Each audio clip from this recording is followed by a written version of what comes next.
in America and throughout the world. I'm Dr. Michael Jenkins. I'm the president of the Washington Times Foundation.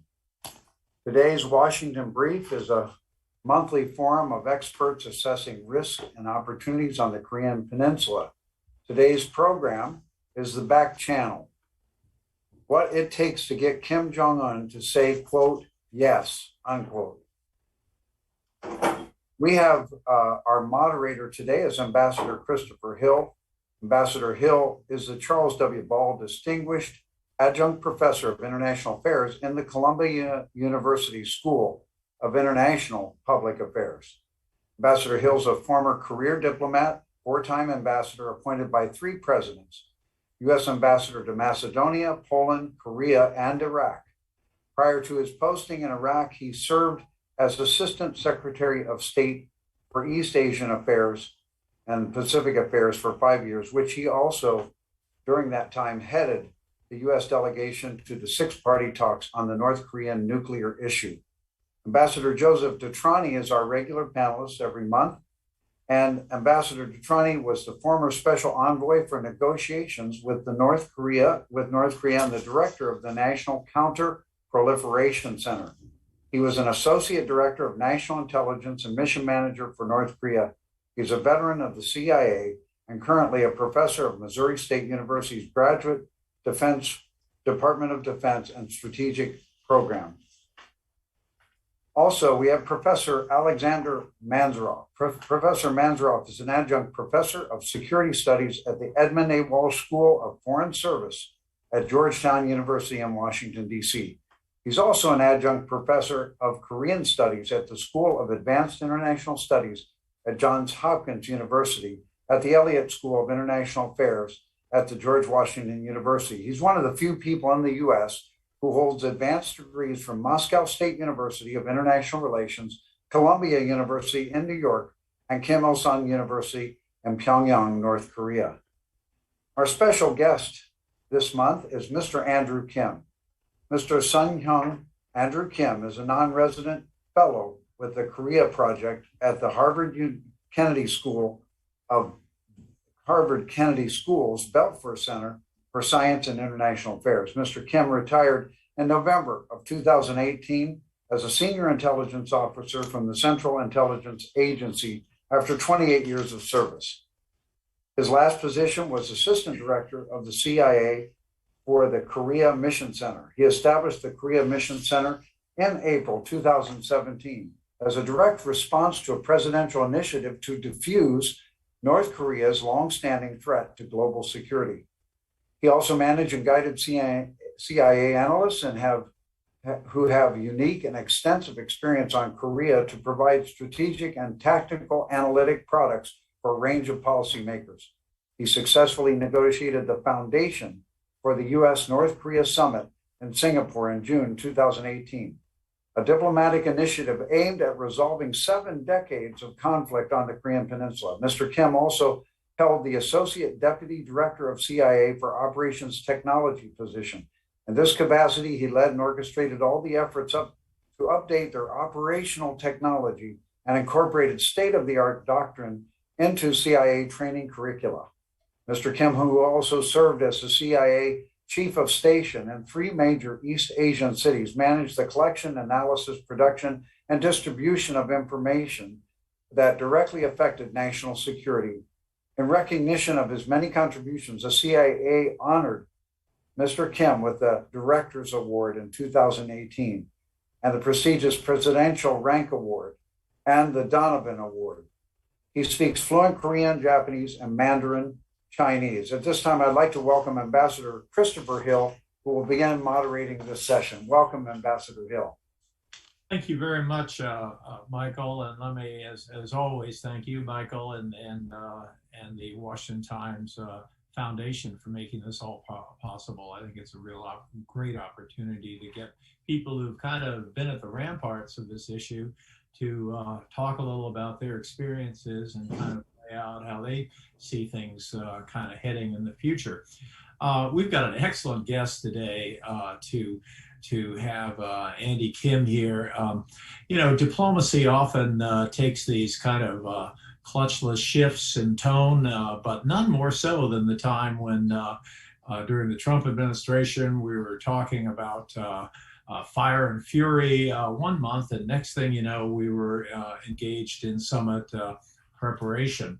Mr. Kim was very much in the center of that, very much aware of these sort of shifts of how that took place, including, of course, an extraordinary event where South Korean diplomats arrived in Washington, went to for a meeting with the National Security Advisor, and before you knew it, the the leader of the South Korean delegation announced that President Trump would be meeting with Kim Jong-Un in the near future. Of course, they had to work out a lot of details, and I think Andy would agree with me that in diplomacy, the devil is in the details. But without further ado, why don't we turn this over to Andy? He'll speak for about 20 plus minutes or so, and then we'll kind of take a round or two of questions of him and see not only how we got here, but probably where we're going to go. And I might add, it's a very interesting time on North Korea. We've had several months of very kind of low-key developments, but in the last week or so, we've had some rather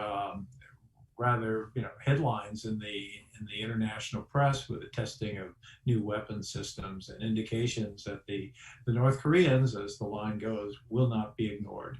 So let me turn this over to Andrew Kim and Mr. Kim, the floor is yours. Thank you. I really appreciate the introduction made by Dr. Jenkins and also Ambassador Hill. And I really appreciate also inviting me to this great webcast. I know most of the today's panel members, whom I have tremendous respect for their contribution to denuclearization efforts. It is my pleasure to be with you and discuss North Korea today. And before I getting into some of my remarks, I just want to make sure that I want to make my comment as short as possible so that we can get into with all your expertise. We can discuss, have a more fulsome discussion. So I know today's topic is back channel and what it takes to have Kim Jong-un to yes. That's tremendously difficult kind of question, and we'll have a difficult answer for that. But before we get to that, I'd like to start by kind of providing my own assessment of current challenges that surrounding North Korea. The first is the timeline difference.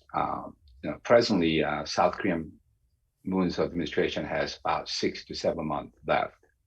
Biden administration has just begun a few months ago. Kim Jong-un has no timeline in his power terms. And we have a Xi Jinping who is moving forward to taking third terms. This different time schedule brings challenges to each other's in this among those players on the North Korea issues. The second kind of challenges that we're facing is that the crisis management versus risk management. In 2017, we saw how situation was intense as North Korea test ICBM almost every other month, and they test the sixth nuclear weapons. President Trump saying, fires and fury and all this very challenging, kind of provocative also response, verbal response at the time. If we call that period as a crisis management mode, we can also say we are presently in a risk management period in the U.S. perspective. In that vein, is the U.S. side feeling an urgency to solve North Korea denuclearization issues? Definitely, in my own view, there's still low-key, probably North Korea issue is not the most highest priority for the Biden administration at this point. It may turn when there's some kind of a crisis occurs, but at this point, I think the intensity that each players in the region approaching this North Korea issue is kind of intense degrees is different. The third challenge that I see is it looks like we're all continue to talking over each other. What I meant is that after taking a few months to review, the Biden administration roll out this new North Korea policy, and as it kind of pointed out, main point was that it tends to adopt a classic middle ground policy option of calibrated and practical approach. I'm sure Pyongyang was patiently awaiting to hear what the new U.S. administration's North Korean policy will look like, but I believe they eventually disappointed. Reason I'm saying that was Pyongyang was probably hoping to see more concrete roadmap from the U.S. side, adopting action for action approach, with giving some credit to North Korea for what they have done for the last 4 years. I heard this many times from North Korean counterparts that U.S. side hasn't really given them a kind of credit for what they have done. For instance, they continue to kind of put the moratorium on ICBM and nuclear weapon test. And at least they believe that they eliminate because their weapon system ecosystem like the Punggye and Dongchangmi, etc. Although I personally believe those, their action could be considered as a reversible. The fourth things that I like to point out is what to do with the China's role. We as a U.S. side have been always contemplating how we should consider China in our North Korea policy. Sometimes we believe China can pressure North Korea on our behalf, and sometimes we don't want China to involve at all. On the other hand, South Korea always see China as a major player in North Korea relations. As we all know, we don't need to talk about how China wants to be in this sort of in the whole game. Definitely they want to be a significant player in this effort. I think the most important point is us understanding how North Korea see China's role. Also, key question is, do we want China to be our leverage dealing with North Korea? Does North Korea want us to believe in one day they should become our leverage for us to dealing with China? I actually heard such a desire from North Korean official briefly in the past. So these are some of the kind of challenges that I think at the current time in all the players facing. And I think once, if we don't understand this sort of challenges and how we want to solve this, probably it's hard to get for Kim Jong-un to say yes. So let me finish here and my comment, and then I'll kind of open to a discussion. Okay. Well, perhaps if I could perhaps ask the first question of kind of the road to Singapore. You recall in the fall, they were testing nuclear weapons. The South Koreans were increasingly concerned about developments, and in particular concerned about the complete lack of any sort of process going forward. And I wonder if you can maybe, without giving too much inside baseball or state secrets, how did we get to the point of that famous meeting in Washington where the South Korean delegation came? That was before the Olympics, of course, but it was it was probably the seminal meeting that really sort of began this trajectory. Yeah. So in 2017, when I was tapped to come back to CIA to run a newly established Korea Mission Center, the goal or my mission was told by the policymaker at the time in Trump administration was very clear, is that we need to defuse the crisis, the missile crisis at the time. Because as you all know, as I mentioned, the North Korea was testing the ICBM very often at the time. So we as an agency, we were very clear, we gotta have to figure out how we can do that. And then there's different ways, we plan things at the time. But at the same time, I think you all remember the Sec States, Mr. Tillerson was trying to engage with North Korea. He, made it very clear openly that he would like to sit down and talk to North Koreans. North Koreans at the time weren't really responding. The same thing in May 2017, Moon's administration came in, and then they were immediately trying to reestablish their channel with North Korea and try to start open dialogue with them, but they were not getting much traction either. And we were wondering, and as is, you probably know better than a lot of us, when we have a problem as a U.S. government, we gotta try to first. We were trying to solve those problems in a diplomatic, kind of efforts. Try to sit down with them and we'll try to, talk with them. That's what exactly Mr. Tillerson were trying to do at the time.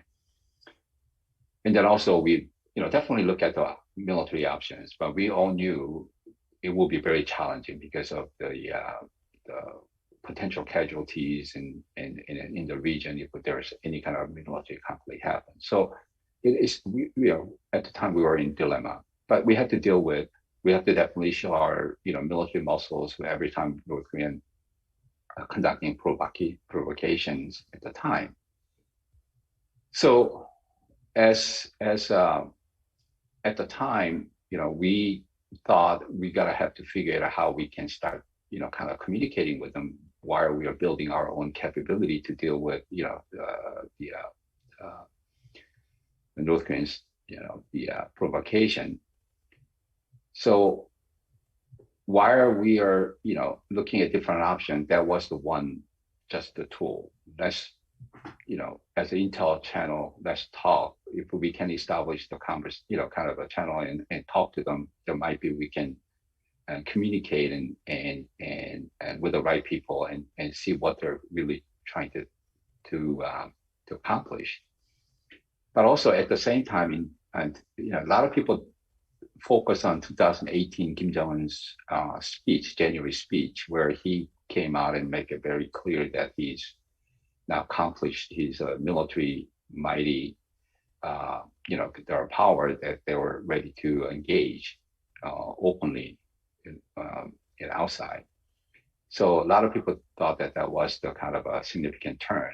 However, if we go back to 2017 January speech of Kim Jong-un, it kind of become very clear the roadmap that he put it on, where 2017 January speech, he made it clear that he's going to continue Pyeongjin-nosm, which is military and economic, kind of a same time development program. However, he pointed out that he's going to first focus on complete the military program, and then he's going to getting into focus on economic development program.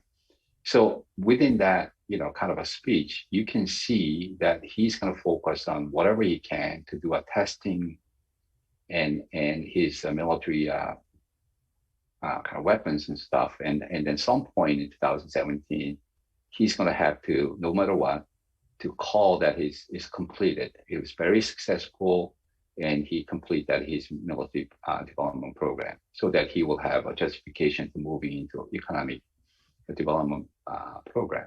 So we kind of knew some point he's going to open up, he's going to try to engage.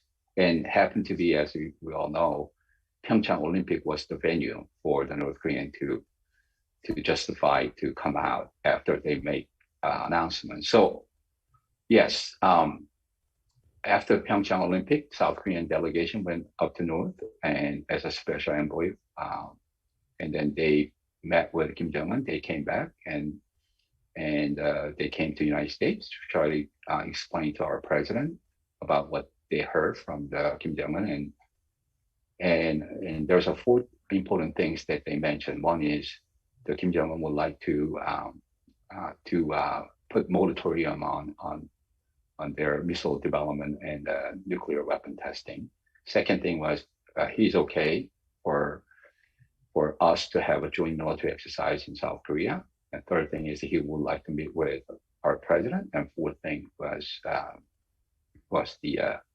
he has intent to denuclearize North Korea. So that was the fourth thing the South Korean delegation related to our president and at the meeting, and that's where president made the decision that if that all the four things are true, then he will like to meet with Kim Jong-Un as well. So that was how the meeting took place and how the announcement came out. I see. Let me ask Ambassador DeTrani maybe to pick up on that theme. Yeah, that's great. And thank you, Chris.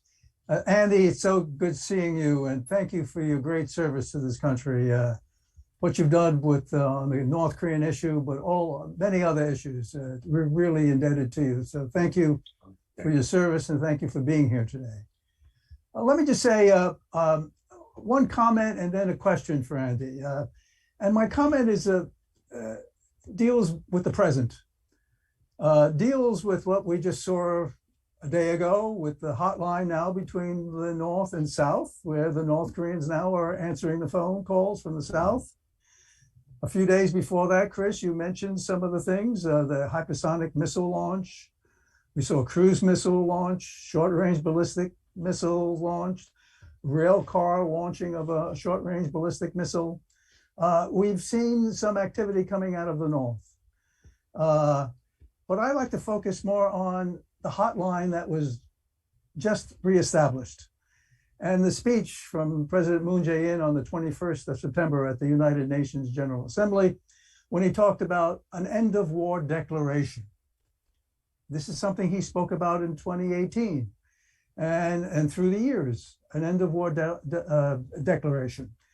I personally subscribe to that. I think it makes perfect sense after 68 years. Why not an end of war declaration? This would be a confidence-building gesture to the North.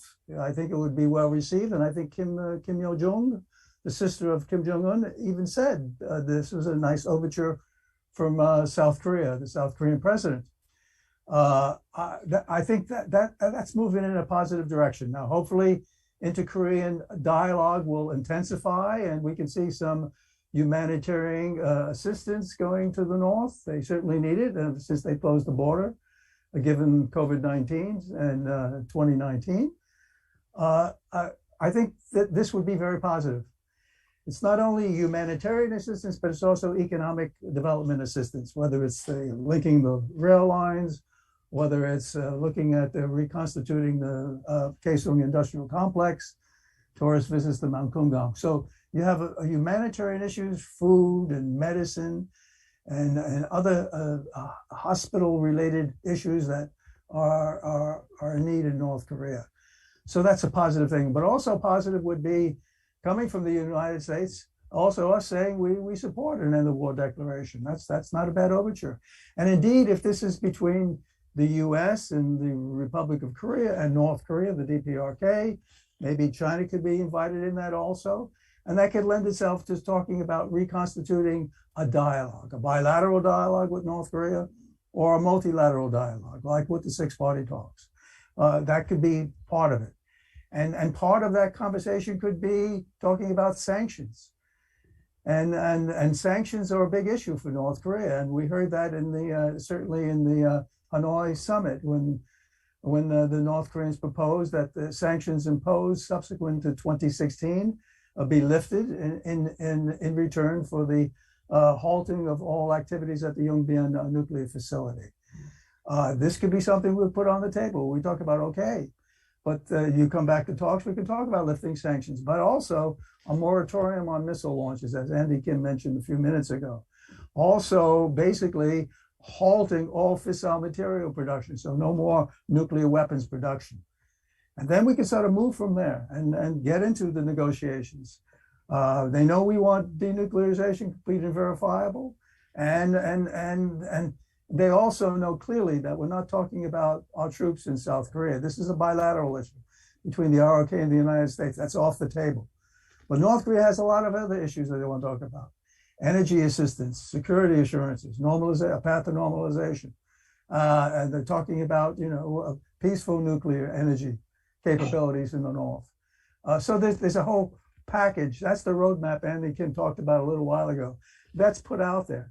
Because based on what we've heard from Andy Kim a minute ago, and also what we heard from President Donald Trump after the Singapore summit, North Korea is prepared to denuclearize. However, they're assuming they get their deliverables, they get what their needs are. So that's a package that I think could be well received, or at least received in the North. It could be the catalyst to reinstitute a dialogue.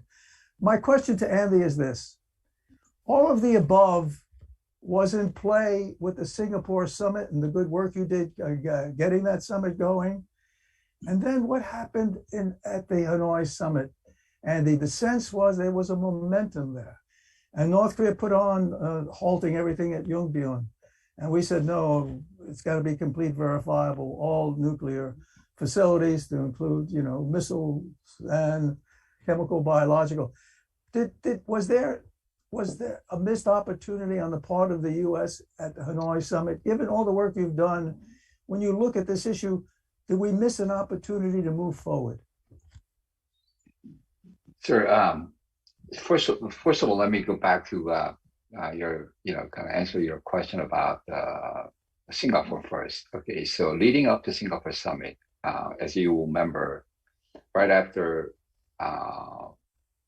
the Sec State Pompeo visited Pyongyang, and I was there at the time, and when we got agreed on the summit and the how we want to handle the summit and what we were going to agree on leading up to the summit was discussed, and then one of the agreement was that we're going to put working level folks to start hash out the agreement.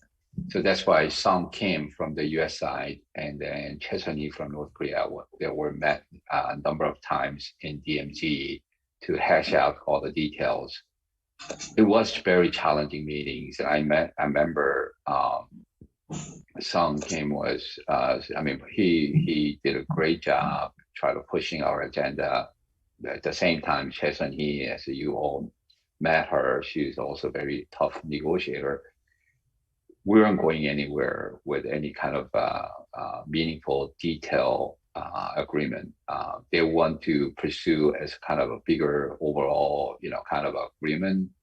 We want more detail. It went through several meetings, and it led up to almost a day before the summit. And I think at the time, the policymaker in U.S. side would decide, decided that let's, kind of make it a little more bigger kind of agreement, sort of, rather than detail. And detail will be hashed out after the, as long as we have 4 or 5 key components agreed on the at the summit, and rest of them will be, work out. So you remember after that summit, another delegation, we went to Pyongyang to hash out the whole details. Like we were asking for the list of their sites where we can and have inspections and all that. That's where they, I don't know, you remember, they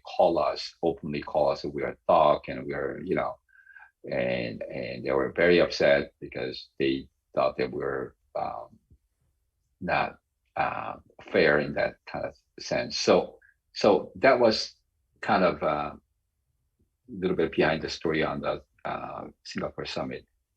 But I think also it's important to point out that it was kind of surprisingly, North Korean leader raised during the Singapore meeting as not as a kind of a firmly, but as a kind of lightly ask our president to say, what if I give up Yongbyon, would you get rid of all the sanctions?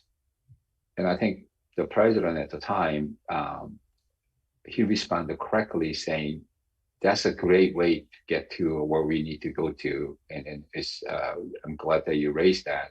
However, that might not be the enough, and I think that was our initial. And then remember, that was Singapore. They raised that, and then they haven't changed that position leading up to to Hanoi. They continue to believe that we will get rid of all the sanctions if they just give up the Yanbian. But even that Yanbian, they won't really specify what part of Yanbian, how big, how deep they want to get rid of. So that was the kind of problem that we faced leading up to and to the to Hanoi, and so over the year, more than a year, they haven't really changed, and that was what disappointment that we had. Right. Andy, if I could ask before we go to Dr. Mansourov, was there any consideration given to an answer that would be, well, we would be prepared to do something on sanctions, but it depends on what the Yanbian offer is. So could you sort of unfurl a map of Yanbian and tell us what you're going to do with it? And in return, we can talk about what we could do with sanctions. I believe, Ambassador Hill, I believe Steve Biegun had that conversation in Hanoi with his counterparts before President arrived, and I think Steve gave them enough indication that we want to hear a little more details from their side of what they can offer in terms of Yanbian. And I think he made an indication that then we can also find some way to accommodate kind of their desire. But I don't think their working level were able to provide anything detailed. I guess my question is, was the best the enemy of the good? Were we too much on this idea of a sort of a big bang, so to speak, that is, we'll get rid of all sanctions in return for this extraordinary decision to get rid of all nuclear programs? Or did we understand that in fact, this is going to have to be a sort of step-by-step process?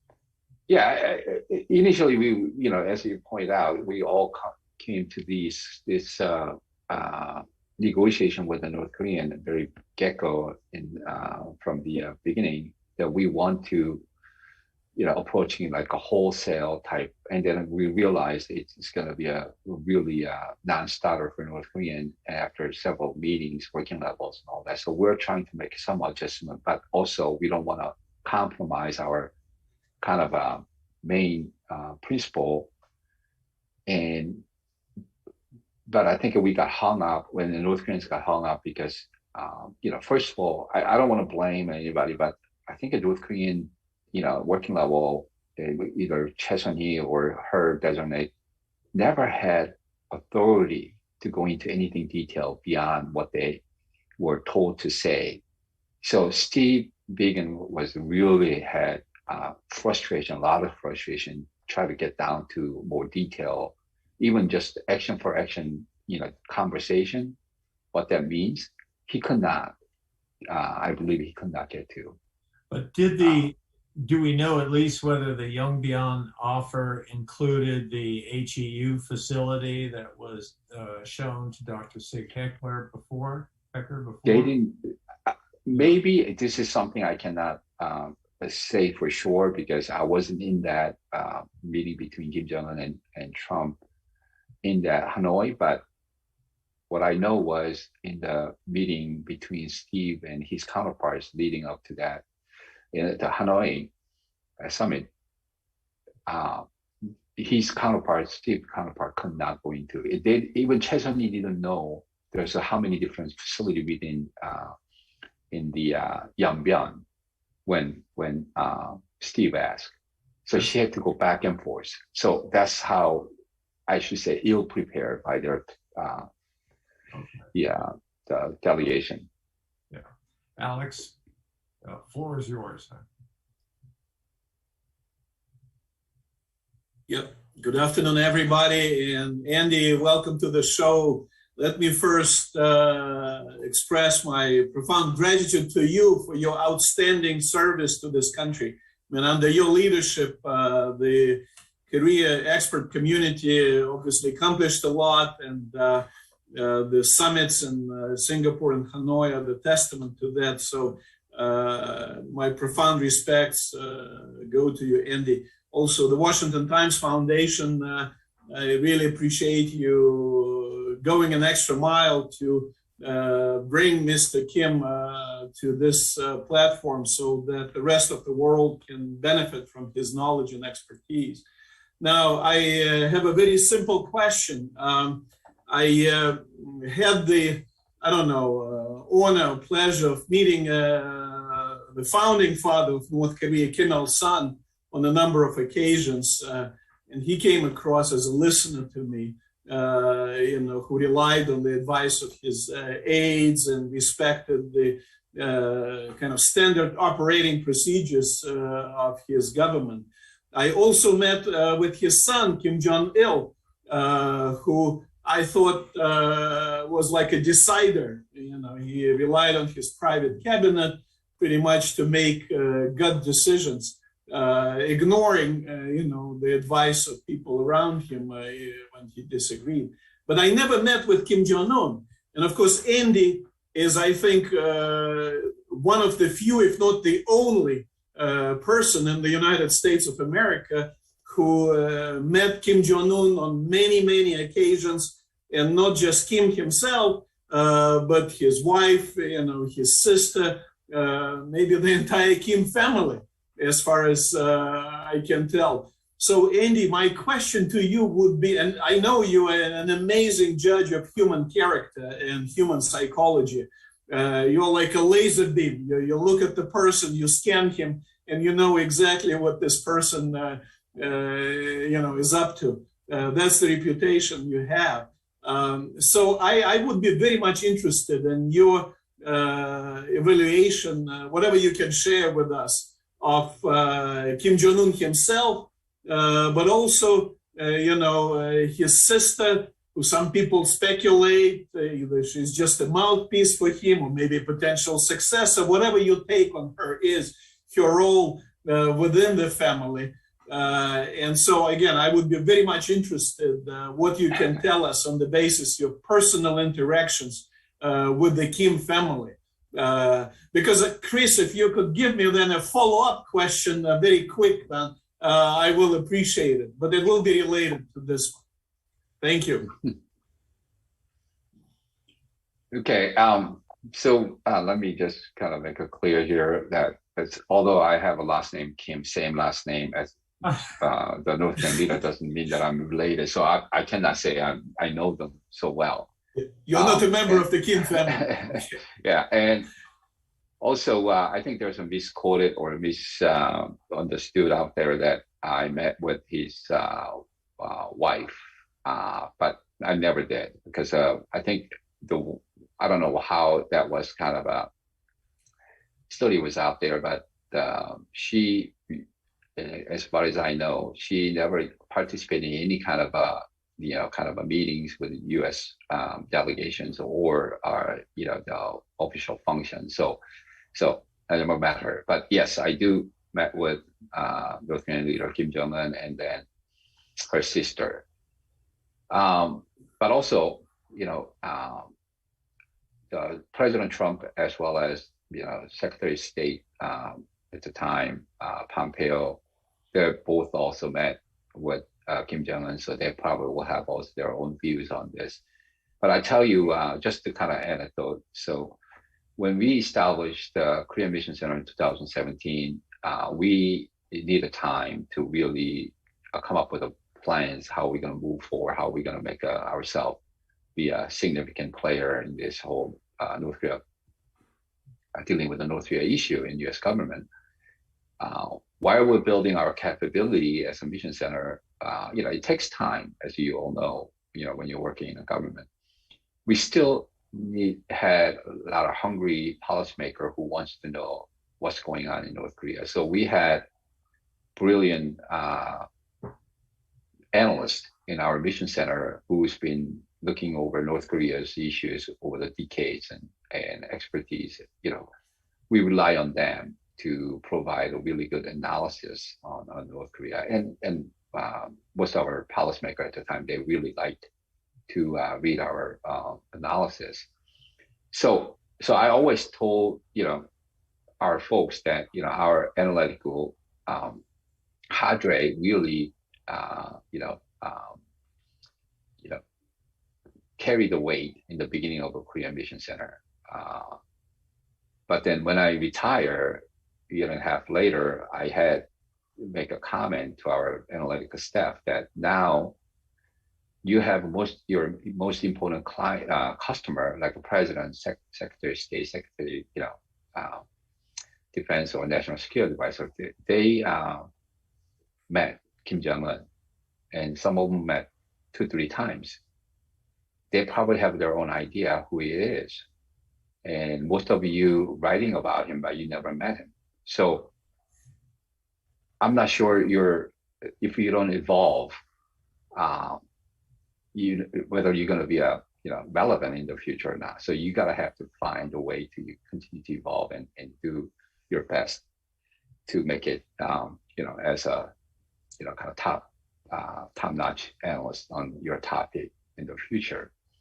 So that's the challenge that we all faced as our leader met with their counterparts. Our analysts and our analytical staff had to kind of up the game, right? So my experience with dealing with Kim Jong-un, yes, I didn't have much. And as you know, he, unlike his father, Kim Jong-il, he was on the stage when he debuted at the Central Party was 1974. And then his father, Kim Il-sung, died in 1994. So he had 20 years to prepare. And we had ample time to kind of watch, hear from others how he dealing with outside and all that. Kim Jong-un came online in debut on Central Party in 2009, and his father died in 2011. That means he had 2 years, and we didn't have much to understand because he wasn't really engaging outside at the time. So I went in and a meeting with him and having very limited knowledge about who he was. And so for me, it was kind of eye opener, right? And I try to be also open-minded. I don't want to have a kind of existing sort of opinion about him before we went into the meeting.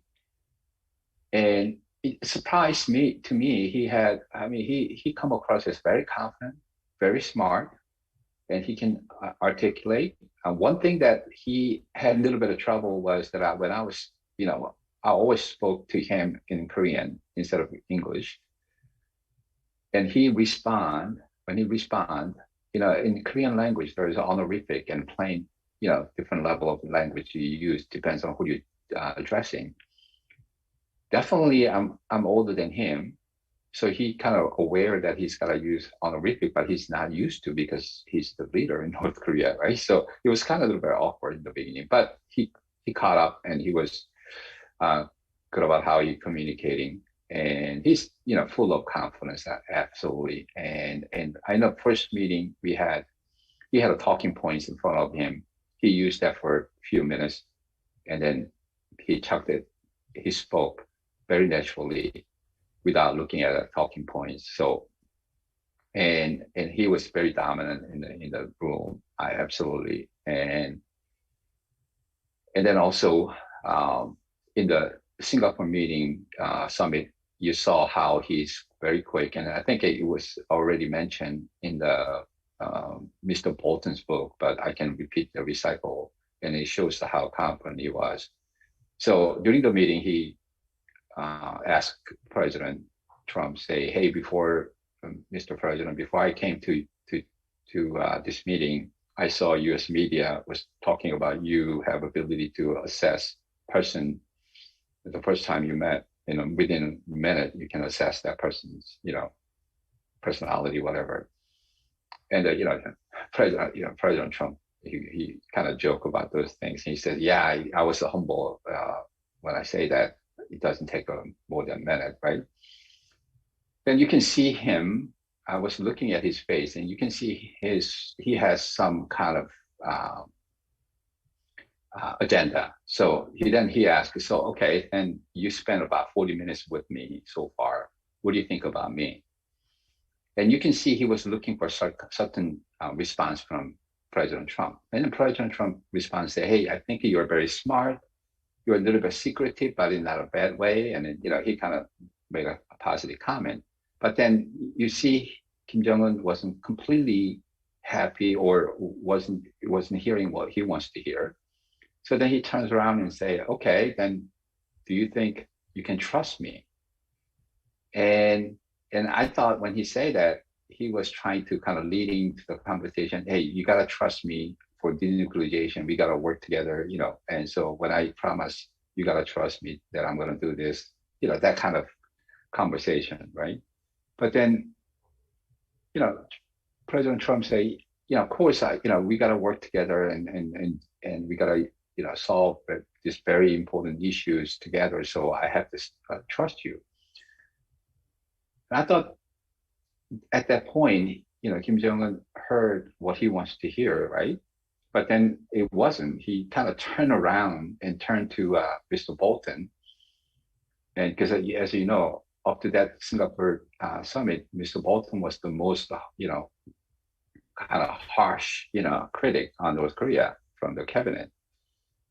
Kim Jong-un turned to Mr. Bolton right away and saying, okay, so now your boss, basically he said, now your boss say he will trust me. What are you going to do? How are you going to, what are you going to do? And he, Mr. Bolton said, if my boss will trust you, then I have to do the same, right? But basically that's what he was answering. So just looking at that conversation, whether he was coached or he was his own from spur of moment, he carried that out in that meeting, say all that and leading that conversation in dealing with the word powerful, most powerful, figure in front of him who were twice older than he is. I thought it was very, it gives you sort of some perspective of how confident he was. So yeah, throughout the kind of a few more meetings that I was in with him, definitely he demonstrated that. And then, he also demonstrated that he has kind of a understand, and not completely, but understands what's going on in outside of North Korea that affecting his countries. And he talks about those news outside very clearly. And sometimes the way he say things, I thought North Koreans were not completely understand the U.S. system as they want to believe. But anyway, they were very up to speed on what's going on in the United States and South Korea. And I also realized many of their reading materials, I believe, or news that they obtain about United States domestic issues, whatever, is mostly are reported through the South Korean media. So I guess instead of reading Wall Street Journals and Washington Times, Washington Post, whatever, New York Times, to understand the U.S., kind of domestic issues, I think they're reading the South Korean media reporting, carrying on the U.S. news. So there's a little bit of spin that I can see that they have when they're talking about it. On his sister, she always comes out as a very pleasant, very polite.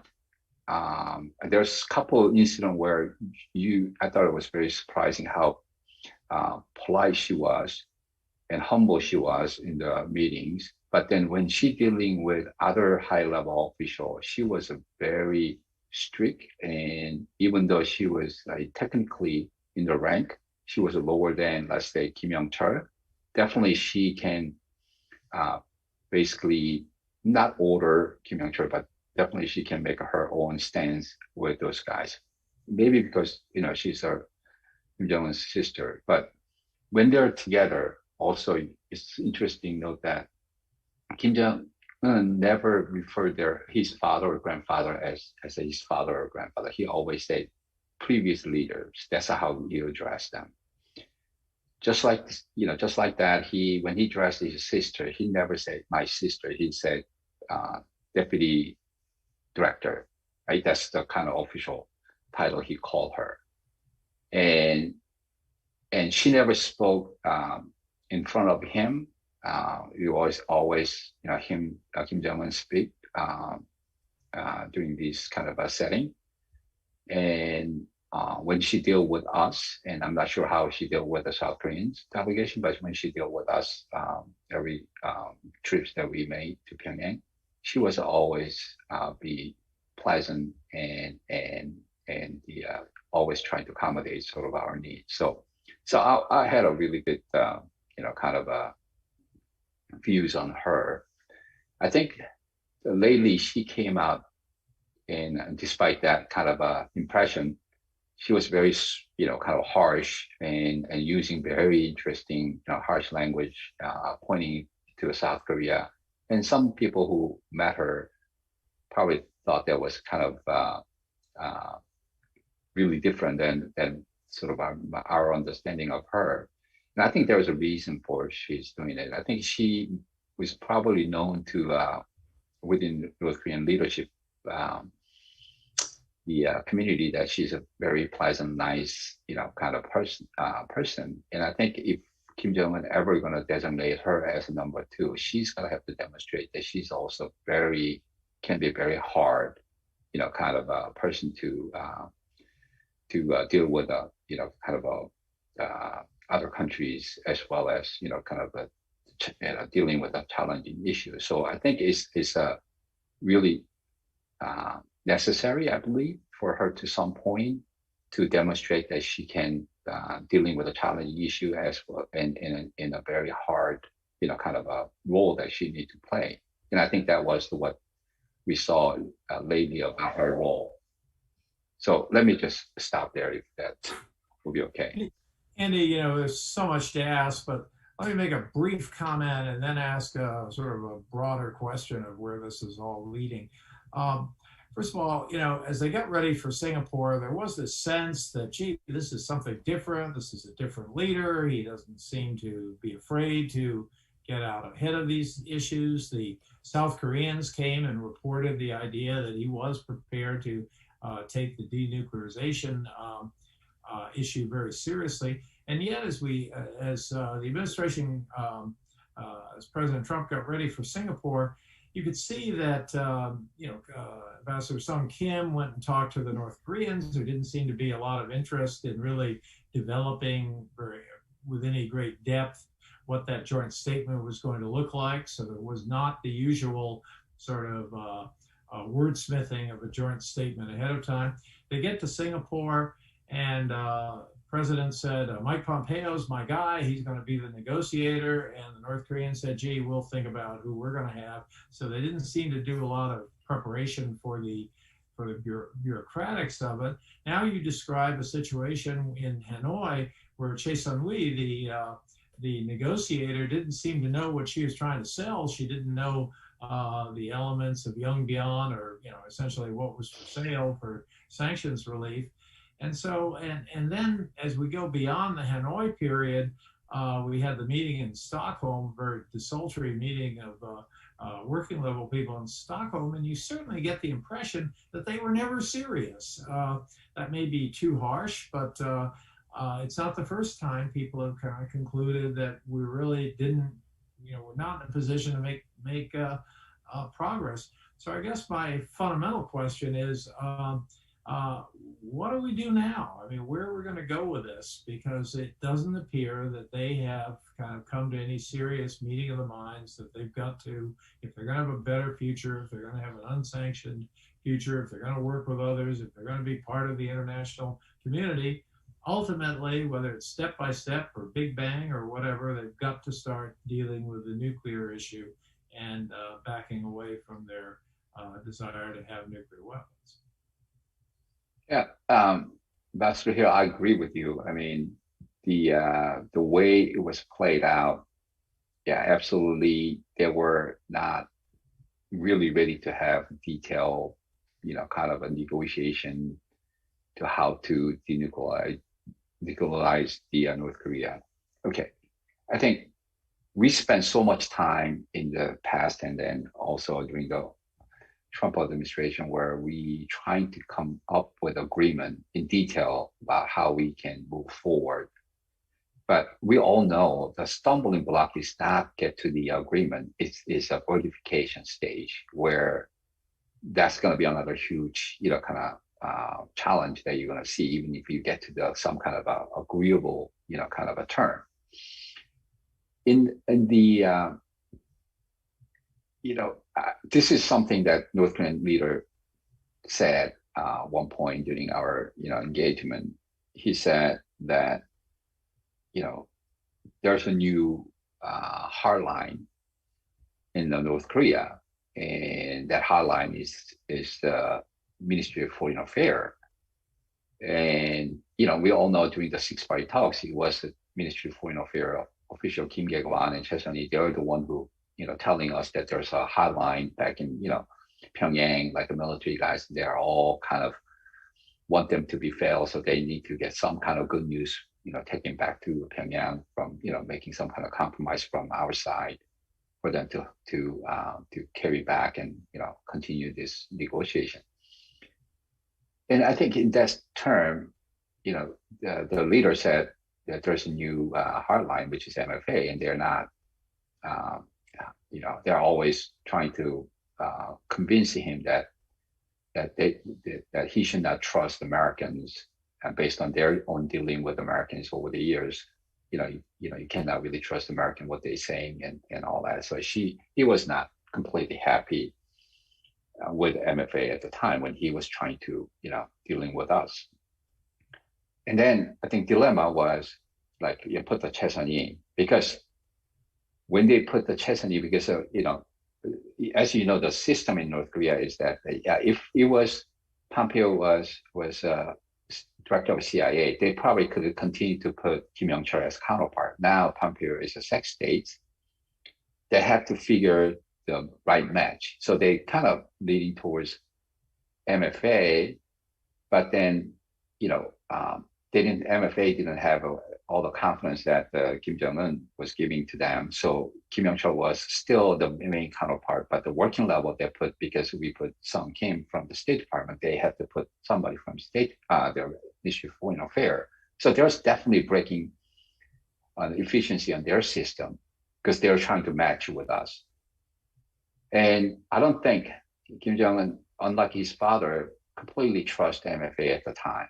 And even he kind of made a comment, how the MFA folks can go and negotiate with you guys where they don't even know where my the weapon systems are stored, right? So you can see that he himself wasn't completely trusting his own people, but I don't know why he continued to put it. It's just because he was trying to match with our, representation, or not sure. But because of that, I think that was one of the biggest kind of, one main reason that didn't go well, because their own negotiators from MFA didn't have a full confidence, and there's too much library between UFD, United Front Department, as well as MFA at the time. So kind of moving forward, how we can do this, better. I have no answer. I mean, I have no, kind of solution. If I knew that, we could use that and during sort of my time in 2018 and 17. But right now, I think they're still in a lower key instead of doing a full cycle of, kind of a provocation towards us. That means they still have some kind of hope to continue have some kind of negotiation in the future with us. I think they're focusing on right now domestic politics in South Korea. As you know, the North Koreans always believe that they have some way to influence, kind of critical manner, politics in South Korea, and so they'll continue to do that. That whole reopen, excuse me, phone line is part of that. They wants to kind of put sort of their presence known to South Korea, or their sort of have that influence, that those current presidential candidates in South Korea know that they can play this in sort of their favor. So I think they're going to focus on South Korea for the next few months. They're hoping that the U.S. will come out in some way to give them a kind of favorable way to communicate with them. I don't know what sort of exactly what they want. I think the way they want to see is the excuse me, they want us to U.S. to be a little more kind of a soft on terms of kind of a action for action kind of options. They want to hear from the U.S. side, and that they want some kind of credit to given to them for what they have done, and then also they're probably waiting for some kind of kind of official statement that we're ready to sit down without any conditions and all that. So yeah, I think it's. And the last thing I just want to make a comment. The last thing you want to see is that having Kim Jong-un travel to Beijing during the Olympic, and then President Moon travel there same time, and having Xi Jinping brokering some kind of a meeting, three of them. That's the last thing as the U.S. would like to see. So. Okay. Ambassador DeTrani, we're kind of into extra time here, but go ahead. No, I just want to thank Andy for his great comments and his great work. Andy, that's the road ahead you see. Do you see, Andy, if you want to look 2 to 5 years down the road, do you believe denuclearization is a possibility? I think in 2 to 5 years, we may getting into a little more fulsome conversation. There's a possibility that the U.S. and North Korea will have re-engage on the conversation, but complete the denuclearization probably would take longer than that. Thank you, Andy. Chris, could I ask a yes or no question, please? Go for it. Okay, Andy, thank you so much. You never forget any question, and that's what I appreciate about you. Here is a yes or no question.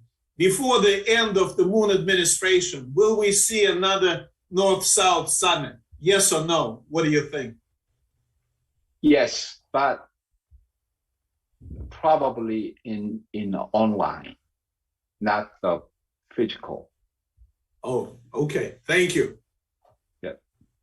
And with that, thank you all. And with that, I'd like to bring back Dr. Michael Jenkins for some final thoughts on this program. And let me add others in saying what a pleasure it's been to listen to Andrew Kim talk about his adventures in this continuing saga of dealing with North Korea. I think Andy, you'd agree with me. Those of us who have engaged in this will never forget it. I'm not sure we'll ever go back to it, but we'll certainly never forget it. It was certainly an extraordinary experience. And thank you so much for all you did. No, thank you. Thank you, Ambassador Hill. We're very pleased to have experienced this excellent program.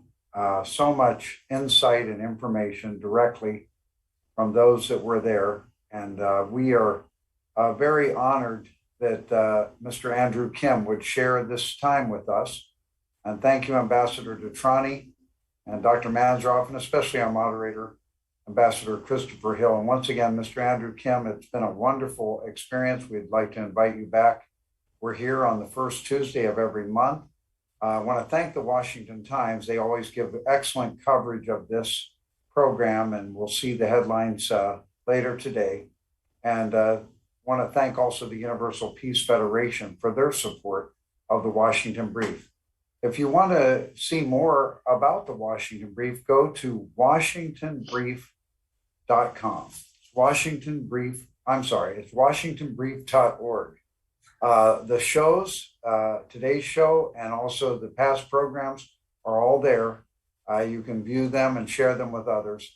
That's washingtonbrief.org. I want to thank everybody once again for a great program, and we really do want to see the peaceful reunification of Korea, or the peaceful cooperation of the two Koreas as friends of America. And thank you all very, very much. Thank you. Thanks, Andy. Thank you. Thank you.